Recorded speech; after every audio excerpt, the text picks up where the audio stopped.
A special brand new season 4 of What Do I Know with me, Joanne Pei, is coming your way. This time, I'm putting women in the spotlight and challenging this year's International Women's Day theme, Accelerate Action and its relevance in Singapore, a society that already provides equitable opportunities for women in many ways. From most literature, it seems that the push for gender equality often centers around economic participation. Is this truly progress for all? Or is it a carefully designed economic strategy to maximize GDP growth? And while female empowerment is celebrated, what about caregiving? Isn't it the most foundational role in any society? Are we forgetting the important role that women and men play in raising strong families? Now, if we agree that family is the cornerstone of society, are we then accelerating action in the right direction?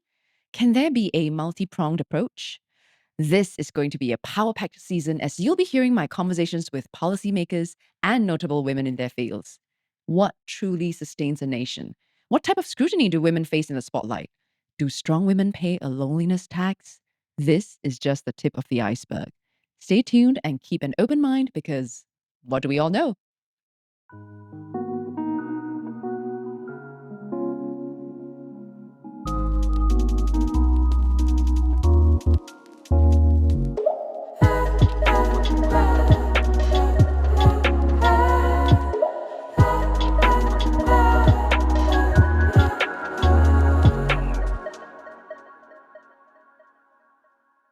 Hi, I'm Joanne Pei, and you're listening to What Do I Know? Season 4 Women in the Spotlight.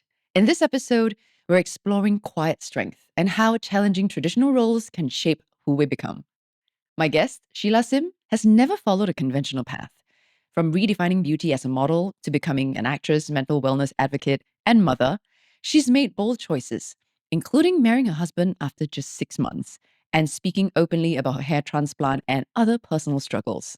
She now stars in Emerald Hill as Zhang Yin Niang, the bold, forward-thinking daughter of a traditional Peranakan family. As someone who was part of the Little Nyonya, the original series that Emerald Hill continues, this conversation feels especially meaningful to me. Together, we reflect on grief, identity, legacy, and what it means to stand out without shouting. Let's dive in. Hi, Sheila. Thank you so much for joining me. I think we've started this conversation even before we started rolling. Yes, we have. But I guess we got to still do the, proper introduction of you as the only daughter Yes, in Emerald Hill. And I call you the boldest daughter in Emerald Hill because I am. you indeed are a little bit ahead of your time in this drama. Yeah. Right. And I guess what I'm most curious about is also whether or not, you find a little bit of yourself in her.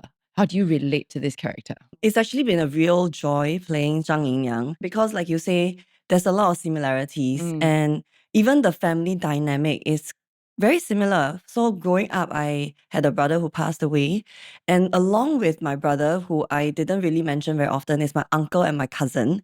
All four of us grew up in the same house, in my grandmother's house. So it's three boys and a girl, which is exactly like Zhang Jia. I could see the similarity with Zhang Yin Niang also. So I could insert a lot of childhood stories for my character, imagining that perhaps that was also how she grew up. Yeah. Was there anything that you did for the role that was not really written in the script? Yeah, so we were very fortunate actually for this production. We got to attend a lot of acting classes. We got to do a lot of kind of brainstorming. And then after the session, I remember Romeo and I sat down and then we said, hey, let's talk about our childhood.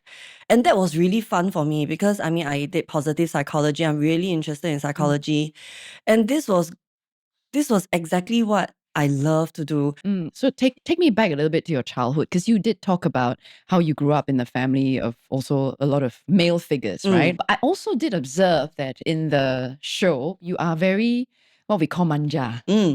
Are you kind of like that too? Because impression-wise, you just don't seem like the kind of girl who will go like, 撒娇, that kind, yeah. Selectively, I think I use it to my advantage with my husband. Okay. Yeah. So it's only he will 珍惜 what, right? Because it's so few and far between. So not when you were young. You've never tried that, living in that, I growing don't up in think the I have, household. I mean, I don't really remember, but I'm not that kind of person. You're absolutely right. Growing up, I think because watching three boys and doing the adventurous stuff and all that, I feel like I had to grow up pretty strong and I had to fit in with them. Being Tia and Manja wasn't really an option because also for my parents, they had a very difficult relationship. They had a very difficult marriage and they were often fighting. And so as a child, I was often in survival mode. And when you're in survival mode, that side of you don't come out. You only there and you're only Manja when you are safe and when you feel loved and embraced. So I guess that part of me never really came out. Then was it difficult for you then to tap into that part? Because obviously it's quite different from the character that you play. You are very much loved because you're the only daughter. And it was quite a loving family for you. That's why you are able to be kind of have your way as well. Yeah. Right? So now as an adult, after a lot of healing work, I am able to tap into that. And therefore, for this character, I wanted her to be like this because there is a strength in being a woman and being the only girl in the family. I can imagine that all the boys are doing their thing, trying to make money for the family. And I want to spend time with my mom. I want to spend time with my dad, looking after her. And Zhang Yin Niang is somebody who is very family oriented. And she is very bold in a sense. She wears a heart on her sleeve. So 她是敢爱敢恨的. So when she doesn't care about hierarchy. She is rude to her sister-in-law. She doesn't care about, telling them off on the dining table, that kind of thing, even to her brothers. But then when she loves hard. And she would express it very openly. And so I created the character so that when she is talking to the people she likes, it's very clear. Like when I talk to you can tell, the few sister-in-laws that I really don't have respect for. And while some I really have respect for, you can tell the difference is huge. So I was watching it and I was also kind of discussing this with my husband. Then he was saying like, you're scolding people a lot. Reflective of myself, I don't know. But you're scolding people a lot. And then later parts, there are also scenes where he saw that I was very manja with my mom. And then the scene that I had with Alvin, which is Chen Donghao, the love of my life in Emerald Hill, I was very different. The softer side came through and I thought that was just what Zhang Yin Niang is all about. But then again, it sounds right now as we are talking through this, right? Even personally as a woman, I do feel like this characteristics is not unusual for us in this day and age. Yes. I mean, we both, grew up in a time where we're no longer silenced. Women are no longer silenced. Yes. We kind of have our own voice. It's kind of okay to speak up and all that, right? But obviously not so much in this character that you play and in this era. I'm actually also curious about your time as a model because I've also interviewed models before. And then, in the modeling world, actually it's a little bit like this kind of a treatment where women, you just keep quiet. I tell you to do what, you do what. I tell you to wear what, you wear what. Like you just don't open your mouth, don't speak up, and that's it. I don't know if you've ever encountered any moment in your life where you are not able to be this character that we are talking about now. Because in very similar ways, right? In the drama as well as in real life, you're kind of like that. I remember one of the fashion show, I was already back in Singapore. I was already doing well. People kind of already know me. At 6 a.m. in a shopping mall, we were doing our rehearsal. A show producer was holding a mic and shouting at the top of his voice, Sheila Sim, do you know how to walk or not? You're a model, you don't know how to walk. It's very embarrassing. There's no personal, there's no hard feelings at all because I know that's how this producer works. Like he will always choose a particular model and then just 用它来 represent, represent. And Make he an knows, example Yeah, of. yeah, make an example of for everyone else. And I know that he probably knows that I'm okay. And so, but it still doesn't make it less Were you embarrassing. okay? Let's be honest here, right? Like, didn't you just want to go like, hey, can't you be nicer? Like, you know that I would think this Zhang Yin Niang will be like, hey, who do you think you're talking to? Like, that sort of attitude, right? Like, you mean you've never had that? I think at that moment, I was a bit stunned. Like, Oh. I was a bit shocked and I didn't know what to say. And then after I processed it, I was like, oh, that was really embarrassing. And I was also quite scared to speak up at that point. But after that, I'm that kind of person that actually I get over things very quickly. And so then, he does this every other day, so it's fine. Actually, I'm very curious why you decided to do acting. For the longest time, I didn't want. I went for an audition with it was a production house that did a lot of commercials. And at that point, they wanted to cast for a lead role for a movie called Autumn in March. When I read the script, I really, really liked it because it's a role about a girl who lost the entire family, especially when she had a very close relationship with her brother. So I thought that story was really, really awesome. Close to heart. Very close to heart and really, really well written. And so I gave it a shot. That was my first experience and I was like, okay, I'm done. 25 years old, acting is not for me. And then 5 years later, as I continued modeling, I got another offer, which was 小时当家. And why I was convinced it was because it was Long Min. He was the producer of the show. And I've heard great things about him. And I thought if I'm going to ever start, this would be the great opportunity lah. So then I gave it a shot. And also, to be honest, at 30 years old, I have way past the age limit of modeling. Like way past. People typically stop modeling at about mid-20s, but I was very fortunate. I was doing very well even at the point where I decided to quit. Have you ever been told, anything that makes you feel insecure about how you look? So much. Oh. I think especially being in the limelight, I feel like everyone they can just scrutinize you for everything. Like your eyes, your nose, your eyebrow, your hair, everything, I think because in modeling, there is this ideal beauty. There is a size to being beautiful. There's a look. There's actually a measurement. I mean, yeah, there is. When I cannot fit into the clothes, I was like, okay, I'm really not good enough. And I was making myself, I don't remember this. I think I must have subconsciously removed it from my memory because my eating habits now is very different from then. I did a program with Frederick Lee recently for Star Search. And he said, I remember when I saw you once at the backstage of Fashion Week, you were holding a can of corn and then you were eating the corn and you told me that was your dinner. I was like, what? That does not sound like me. You had dinner with me at recently, and then that's not how I eat. I was quite shocked, and I kept going back to that memory of how I was eating then as a model. I cannot remember, but I know that I was very conscious about my weight and my size. So I kept wanting to go lighter and lighter. At my lightest, I'm 174 cm. My lightest, I was 47 kg, and I would still call myself fat. So I have a lot of friends my best friend who has journeyed with me since 9 years old, she was like, you were crazy back then. You would pinch that skin on your tummy, skin, not fat, skin, and then tell me you're fat. So those were very, very real issues that I went through for a long time. A lot of insecurities. Don't you? Well, I think it's a lot different because I think in the modeling industry, I mean, from what I read, I've never been, in the kind of modeling that you've done. I mean, I've done a couple of shoots here and there before I became an actress, but not the kind that you've been through. But I guess if you're in the industry and you are not that size, then you would feel that, that pain, right? And also the rejections are, it's happening very frequently on an everyday basis. Meaning you're too big for... meaning when we go for audition, when we go for not audition, casting. So that happens on an everyday basis.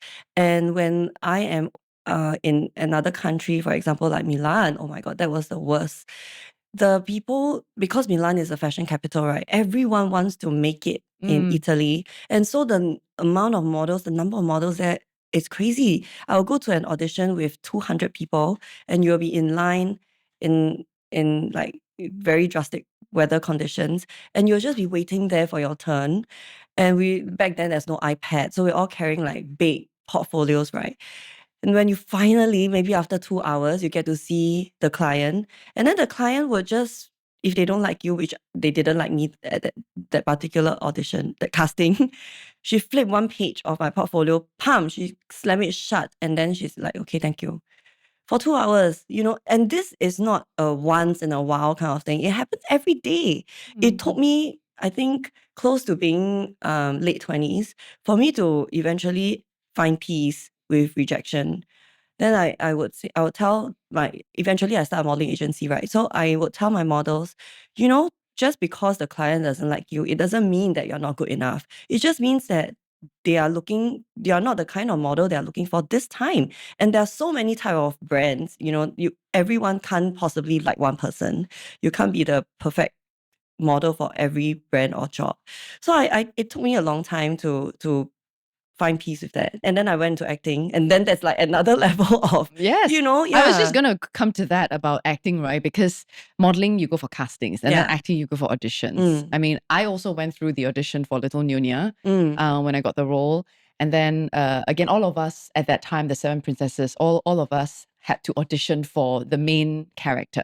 All 7 of you? All 7 of us. Apparently, that was what I was told, right? All 7 of us went through the audition for the main character. Okay. And then eventually, I think the brief that they were looking for is someone a little bit smaller in size. And then again, obviously, because it was so hyped up, right? This lead character is so hyped up without even knowing the story or what the show is going to be about, right? At that time, all the hype kind of made that disappointment big when you are not the lead. And I guess when you don't get the job, there's always that first question where you go, am I just not good enough? Yeah. Right? Is it because I'm not good enough? Yeah. Oh my God. Because nobody explains to you that, hey, actually, we are looking for a very specific kind of model, for example, or a very specific kind of look to go with this character. I think I've read also in an interview that you mentioned you almost didn't want to audition for this role in Emerald Hill. I mean, everyone is dying to audition and get a part in this, and there you go, not wanting to audition. What are you thinking, Sheila?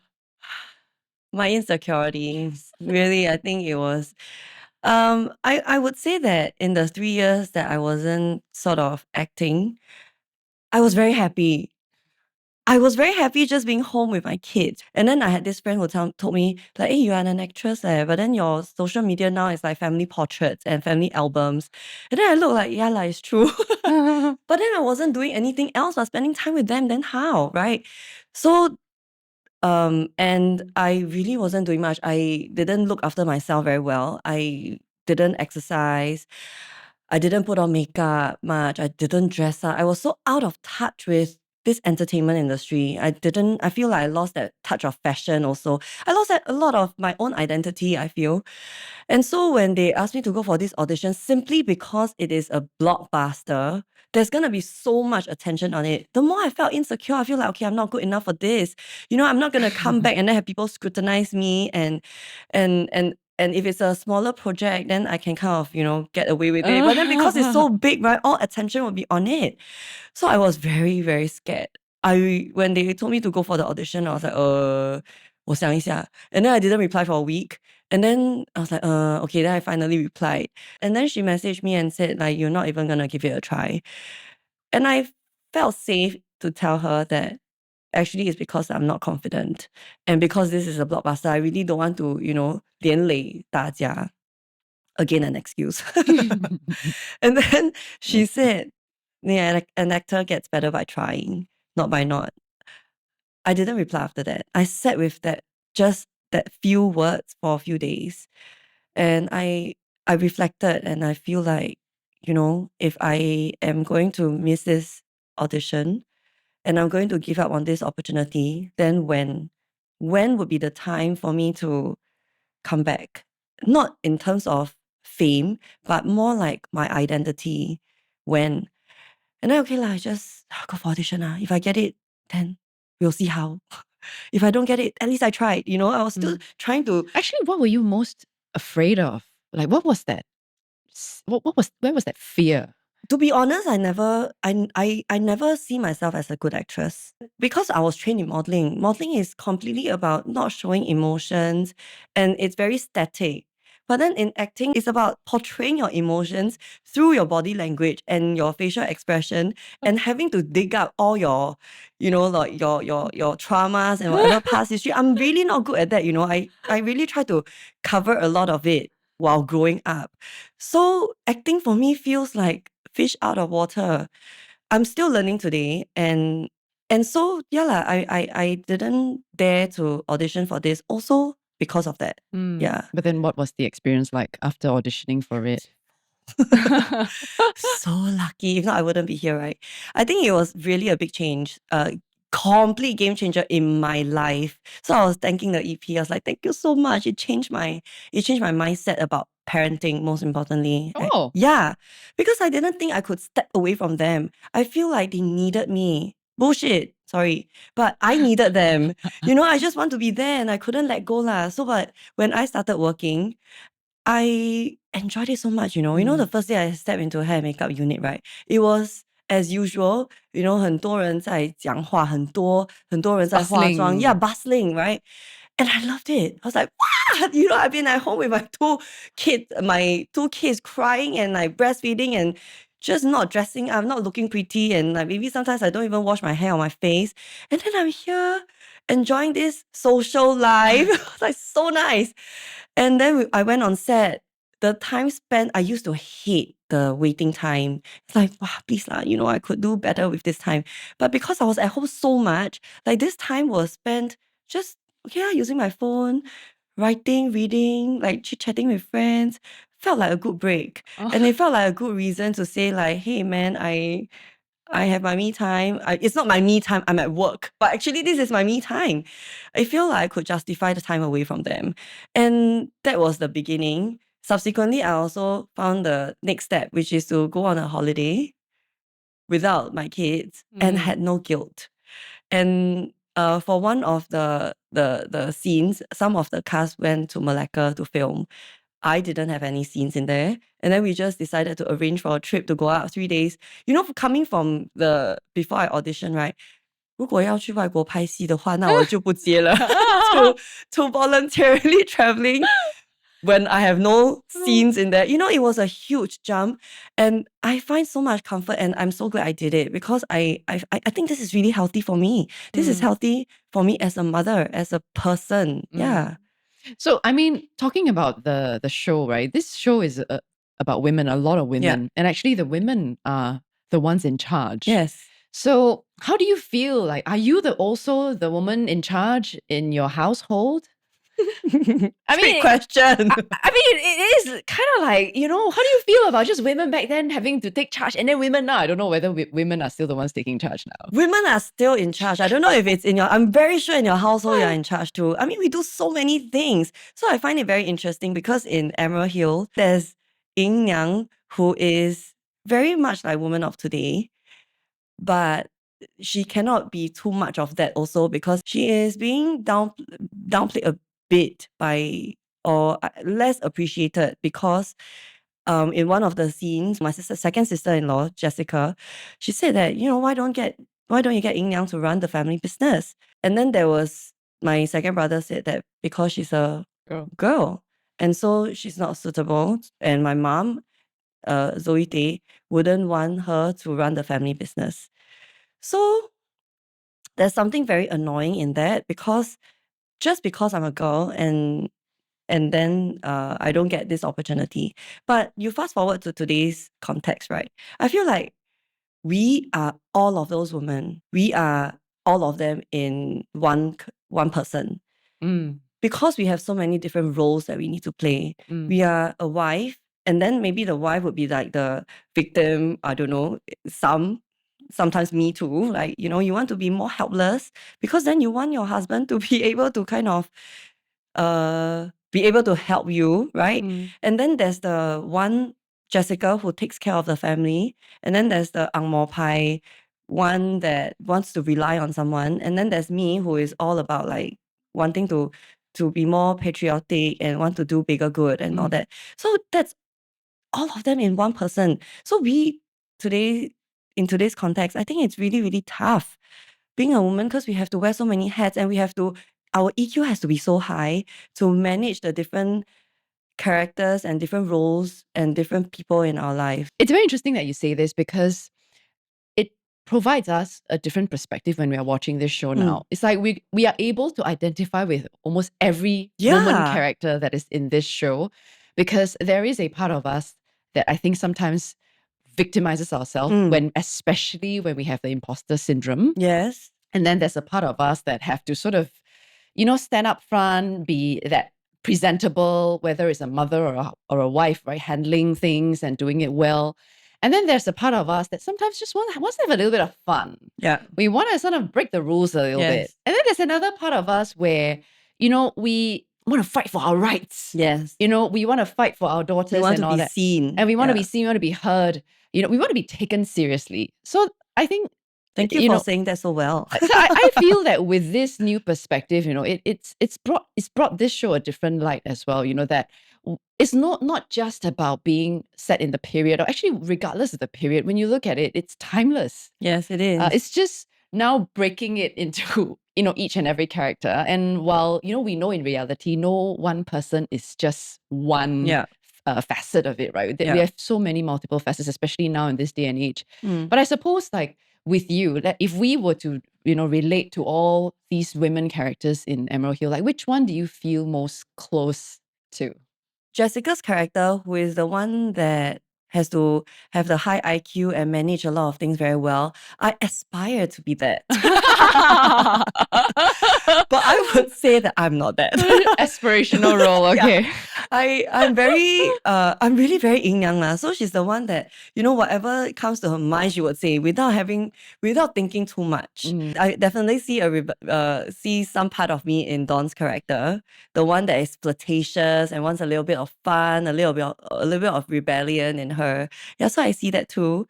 So the more dramatic characters I can relate with better. If you could play any other role, any other character, or any other woman character, or even a male character, I think, in the show, which character would you want to play? Li Pingjie's character really interesting. So she's the one that grew up on the street, and then she used to have everything, and then she suddenly just lost everything, and then she found her way to survive. And I find like that role very, very small, but then I feel like it touched my heart a lot. Why do I feel like you're bringing it back to your own story again? Why? I don't know. I find like sometimes when I audition for a role, I need to find the parallels, Do you or you don't?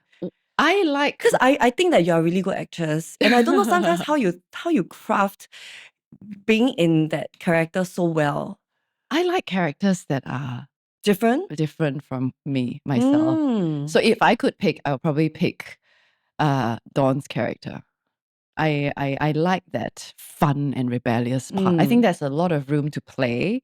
I mean, Jessica's role is, I know it's the leading character in the show, but then it's like, for me, I find that it's boring to play that character. It's, right. So when the role is very dynamic, like Dawn's character, I think it's fun because that character is also challenging. You don't want to go over, and then you also want to make sure that the character remains consistent and motivated. I love the process of digging through the characters and finding the motivation and researching, and then prepping myself for the characters. That's my favorite part of acting. Hey there! If you're enjoying this episode, please don't forget to subscribe and like the video on YouTube. It helps us create more amazing content for you, and we appreciate every bit of support. Now let's get back into the episode. When you talk about Li Pingjie's role, about she have lost everything and all that, I think when I read about you, I sense that you also have gone through a loss in your life. So again, because you also just shared that your parents, they are not exactly very good terms. You grew up in quite a environment where things are not super stable. Yeah. And plus your story that you've shared also about how you had to donate your bone marrow to your brother.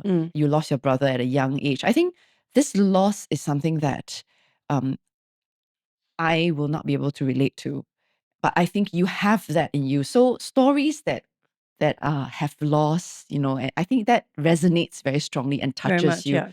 because it is a part of your life and that, especially that particular chapter. If you don't mind, let's dig that chapter a little bit, right? Sure. About when you were young and then you had to do probably what you were also not very familiar with. You didn't know what was going on. Maybe take us through that time a little bit. It's very interesting because I just did a therapy session on this and I had to revisit my that period of time. I was 9. When my brother passed away when I was 9. And I think the entire episode really happened when I was 6 or 7. So he was sick. He was diagnosed with leukemia when I was about 6 or 7. And I was the only one in the family that could match his. So then I donated my bone marrow, actually not really knowing what it was. I just know that, okay, I can save my brother. I will do it lah. So then I donated my bone marrow, about 7, I think 7 or 8, can't really remember. And then shortly after there were complications and then he passed on. Subsequently, it was a cremation, then it was a funeral. I was just doing the process and it was very traumatic for me, I remember, at the cremation because the entire room, like all the adults that I always see, they were just breaking down in a very scary way. Like they were screaming and they were like shouting. And I remember I felt very afraid and alone because like nobody could attend to me ma. Like they were all called kind of like attending to managing their own emotions themselves. And they probably also think like, I'm so young, I probably don't know what's going on. So then they didn't attend to me. The process of the emotions really, really, really came so much later. In fact, why I did the therapy session just a few days ago was because I realized that I don't process stress very well. So would you say you're quite detached from that period of time because you have sort of, just coped with it in that way? I've coped with it in a very strange way that I didn't understand. Yes and no, like because I remember everything that happened because it was traumatic. So I can remember the images very clearly. However, if you ask me how I felt, I don't remember. Yeah. And even years after that, like how Until today, I think I need to do more work on this, but I still cannot describe how I feel. I can say like, okay, I was scared. But then if you ask me, what's the feeling of like losing your brother? The only word I can say, right, is sad. But what does that even, like, it's such a amateur word. Like, like it's just sad. Like I cannot say more. I cannot, like, I really cannot. So I just felt sad. Why do you think you need to say more? Because he is a very important role in my life. He even though it was very short, it changed my life so much. And it was such a big part of me that if I don't find explanation with it, I feel like I wouldn't know how to then get out of it. Does that even make sense? So are you saying you're still sort of Maybe a part of coping with me it? still coping with it, yeah. What was your relationship like with your older brother? We fought a lot. Very much like Yin Niang and the brothers lah. We fought a lot. I was always trying to join the cool boys, but then I'll get rejected. And he didn't like me very much, or at least he didn't show like he liked me very much. He would educate me by like slapping me, and then I'll get really angry, like how dare you slap me? And then I'll go complain to my parents, and then my parents will hit him. And so like this was something that happened a lot. And he would be screaming at me. He would stop me from joining them. So I didn't feel like he loved me very much until he was sick. Before I get there, I'll talk about before he was sick first. And then because my parents were fighting a lot, right? So then it's just me and him. Like it's just me and him against the world. So I feel like I don't remember this very clearly, but I'm very sure he protected me and he was there to stand up for us. And so I don't know, when losing him feels like I then had to grow up to be independent. I remember I eventually really felt his love only when we were in the same hospital and I was post recovering from the bone marrow transplant and he was in another hospital room. And my family visited and bought fruits for him. And he said like, 妹妹有没有洗了那些葡萄给妹妹吃 that kind of thing. And so that was the first time I felt like he was so gentle and so loving. And yeah, it still saddens me, you know, to think about that because it was so short. Like after that, very soon he was gone. Yeah. I think when we have kids, it hits us harder. Yeah, it does. So it's a very different journey. Like now being a parent, I cannot imagine what my parents have gone through, you know. I don't think I understood what it was like to lose a child coming because I lost a sibling. So to me, I only knew the pain it was to lose a sibling. But then now that I'm a parent, there was a lot of self-blame. There was a lot of guilt between my parents. They would because he was so young when he had leukemia. So then they would think like, what did they do that made him sick? And because also back then at that generation, my parents had their own trauma and unmet needs. And so my mom had very high expectations of my brother. So like, answering your question, why I need to find all these answers, because I'm a parent now. And I think it's very important to witness and to learn from their mistakes. And therefore, why I chose to be present with my kids for 3 years, because I feel like my parents weren't present for us. And I would ask them, you know, about our childhood. They would not be able to tell me much. And I feel like that's so sad to not be able to remember your children growing up. And for me, I overcompensated a lot. When I first became a mom, I would journal. I would journal all the time because I got goldfish memory. I really cannot remember a lot of things. And I don't want when my daughter, when she grows up, to ask me things and I tell her I don't know because I know it sucks to hear that. Like, what? As a mom, you don't remember anything. So I journal. I have a journal for her so that next time she can refer to it. Yeah. So I want to be there for them. And as I journey through my life, being a parent and now with work, I feel like I'm finding peace. I don't need to overcompensate so much to be the mom that my mom wasn't. Yeah. I mean, we talk about loss, and then I look at you. You always seem, I mean, at least the impression that I get, is that you're very strong. You're just very unafraid. In fact, the fact that you cut short hair, but you always spot this pixie hairstyle, and well, everybody having long hair and the feminine look, and you are like just short hair and rocking it, right? So I was a little bit surprised when you were very open also about your hair transplant. I thought that was a very brave thing to do. And I guess it gives people strength to know that, even as someone who's a public figure, someone so beautiful. I mean, whether you think you're beautiful or not, that's besides the point. But people look at you and they think you're beautiful and you're successful, right? That you are sharing that vulnerable side of you, as you are right now, also revealing a more vulnerable side of you.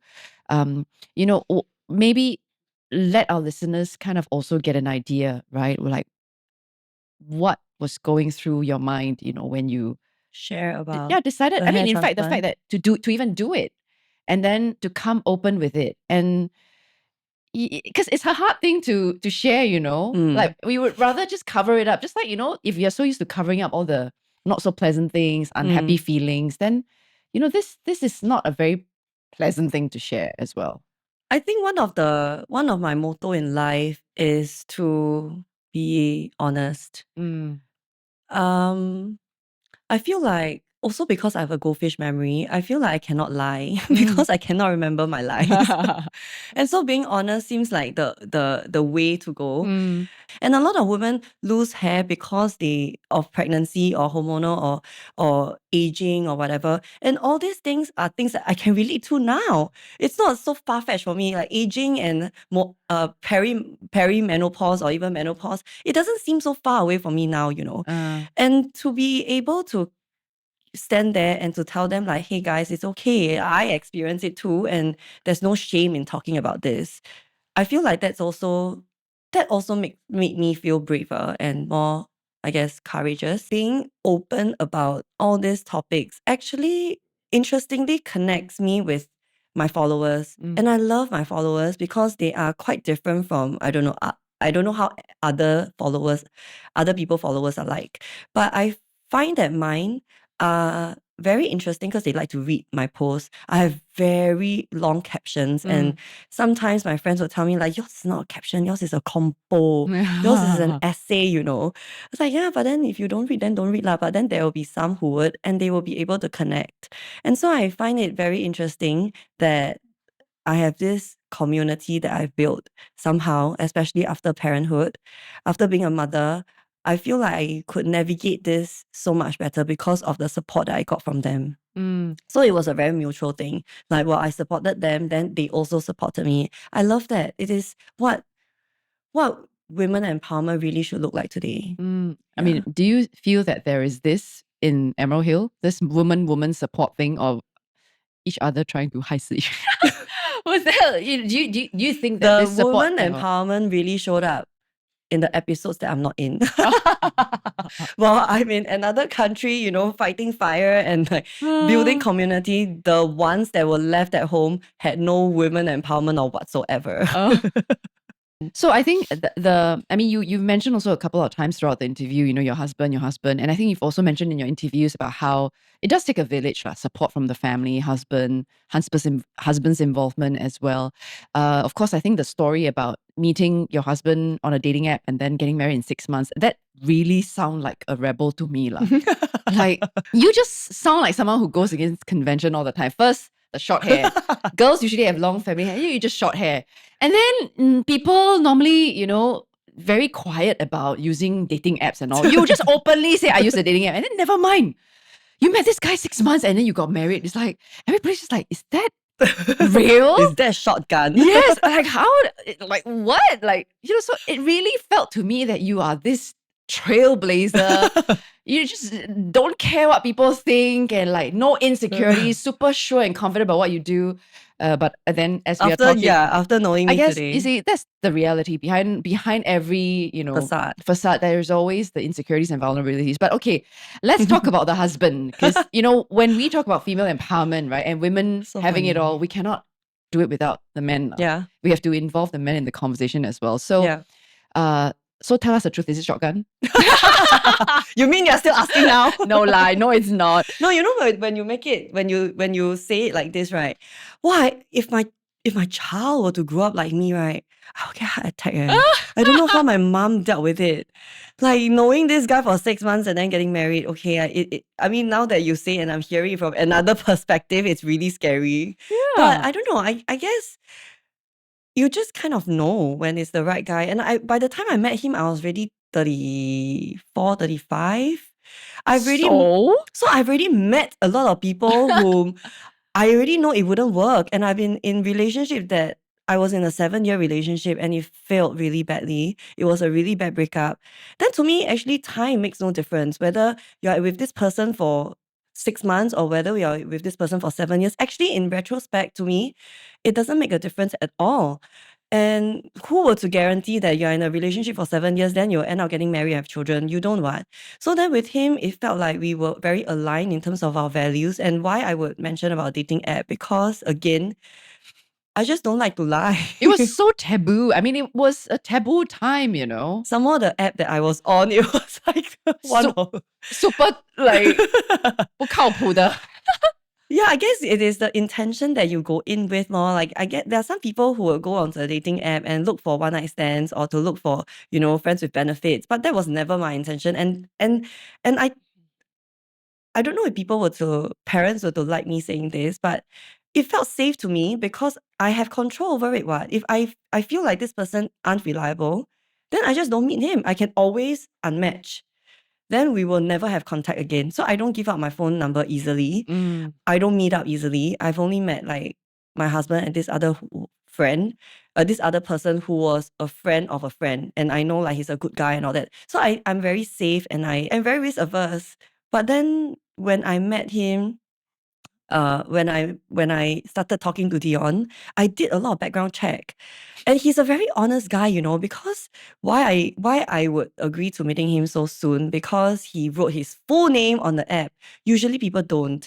Because with the full name, you can go Facebook and then easily like dig out information about him. So first of all, when he put his real name, full name with like surname and all that, right, I already found like, hey, this guy very simple, like very simple-minded, like very straightforward and very simple. Like he don't want to complicate the situation. And then because with that full name, I could find a lot of things about him, and a lot of pictures of him with his friends and family were on Facebook. So I went through all of it. I knew what his hobbies were already before meeting him. I knew how his brother looked like. He's a twin. I also know like how his parents look like. So to me, and then he has this group of friends, a few of them, they all look pretty decent. And I think these are really telltale signs of how a person is like. The 5 people that's closest to you is who you are. And so I see these people already, and they seem kind. They seem like they have good values. All from Facebook? All from Facebook. I must say I have a good judge of character. Based on photos I mean, only. my daughter tells me this, I I'll know. be like, okay. I cannot. A lot of things that I do, right? My daughter will tell me, I'm going to go into modeling and travel by myself at 17. Like, nope. But then you did it, but then I would not know what to say.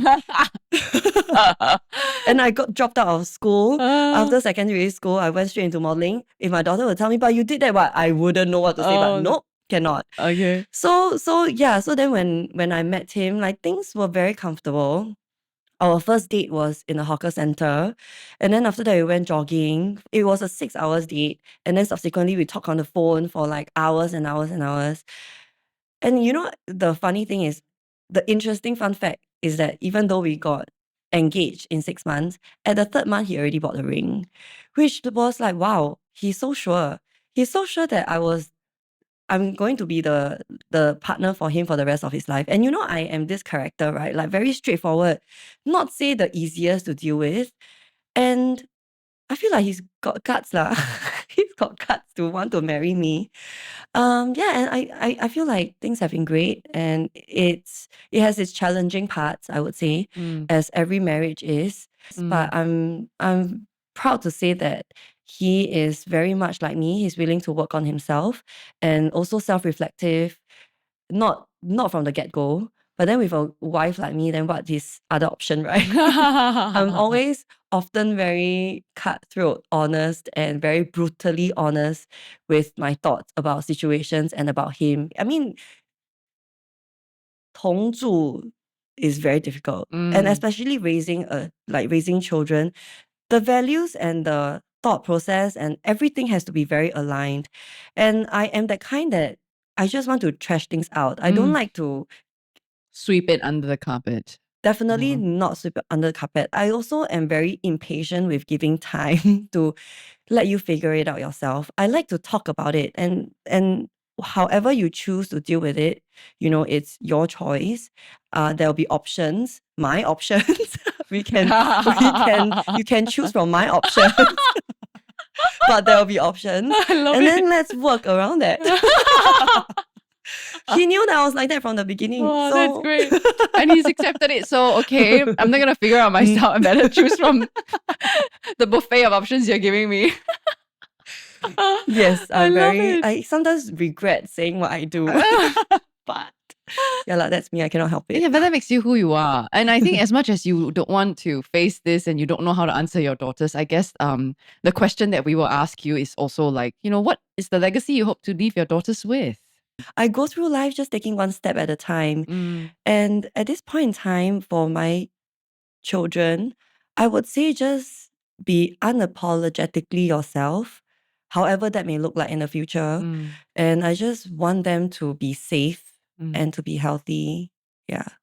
I think it's we are going in that direction. I do feel that in this, especially not too long ago, there's like the Me Too movement. And there's just a lot of empowerment now with people, wanting to be able to assert their rights and their independence and, doing what they believe in rather than just taking whatever is being served to them. Actually, you also didn't realize what you were bullied, what? Right? Imagine someone screaming in the microphone and making an example of it. That's bullying, what? I don't know. And you dealt with it. Yeah, it's true. And you coped with it. And I'm very resilient. Yes, that's true. So I suppose for me at least, the thing that I feel that I can only try to encourage in my children, or at least help them pick up this skill, is the skill of resilience. I think that's the skill that will take them the furthest. How do you do it in practice? So sometimes not helping them intentionally, letting them fail in that sense, and then so what happens? What can we do about this? And what is that feeling? Sometimes not always being so protective gives them a chance to fail and to meet not so nice things. When my son previously he had facial nerve palsy, so one side is like Oh, really? like drooping, and then so when you smile, one side doesn't move. Oh, And you look a bit weird lah, right? Like because is he okay now? yeah, he is okay now. So you look a bit weird. Again, we have to just go through that process of what happens if someone says this. What happens if people laugh at you? How do you what is going to happen, and how are you going to cope with it? So again, I realized maybe also from young, through the different activities that I do with them, that they are kind of okay in this aspect. Like they are very just okay. And then when I sometimes ask them, so what happens if somebody say this of you? Like my son has a great comeback. Like if someone says like, why are you so ugly or something, and then like how would you say? Then he said something like, it's not that I'm ugly, it's that you're just too good looking or something like that. Like he just had a really good comeback for it. Like every negative thing that someone so throws at him, right? cool. He just comes out, and I'm just like, wow, I wish I had his Yeah, courage me too. and his just unafraid, like not concerned about what people think. I think that the thing is like he's not even concerned. He doesn't even think about it. He doesn't care. The thing about being in the public's eye, people will always comment, hey, very pretty, very good looking, look like the father, look like the mother, whatever, right? The first thing that people always say is based on the superficial. Yeah. And I guess the conscious decision to keep them away from the public eye is so that there is not too much attention Emphasis. being put on how they look, and really that they are able to just be a child in their own way. As much as still it's going to be hard, but well, at least they have one less thing to worry about. I really like what you mentioned, and because I feel that parents often also have our own unmet needs. And a lot of times if we are insecure and we have our own blind sides, then we would unconsciously kind of put it on our children. I feel like because you're such a confident person, and you have experienced whatever that you have just told your daughter in your line of work, I feel like you're able to help her then navigate through this. And I think that's very important, because if a parent themselves are insecure about their looks, then they will put the emphasis on their children's looks. And then that would create some kind of discomfort or issues for them when they grow up. So I think being parent today, I think it's very hard, because we have so much information on how to be better and what does that even look like. So I'm trying my best, but because of my imposter syndrome, sometimes I also wonder if the best is truly the best, or if it's even required to be the best. I think the first step is always to recognize that we have that syndrome. I mean, I have it too. People look at me, they think I'm very confident, but I have my imposter syndromes as well. I think when I first started the podcast, I had all these. I was telling the team, I said, "Oh, my voice is not good enough. All these radio people, their voice are so wonderful. Wow!" Like, and then, ew, I cringe when I hear my own like playbacks. And then, all these, I have all these concerns as well. And then obviously people will also talk, right? Like, you're an actress. Why are you doing, you should be on TV. Like, why are you doing this podcast thing? Which prior to this, it was only just audio, right? Now, of course, we have got videos as well. So again, I think the imposter syndrome will come and go, but I also have to thank all the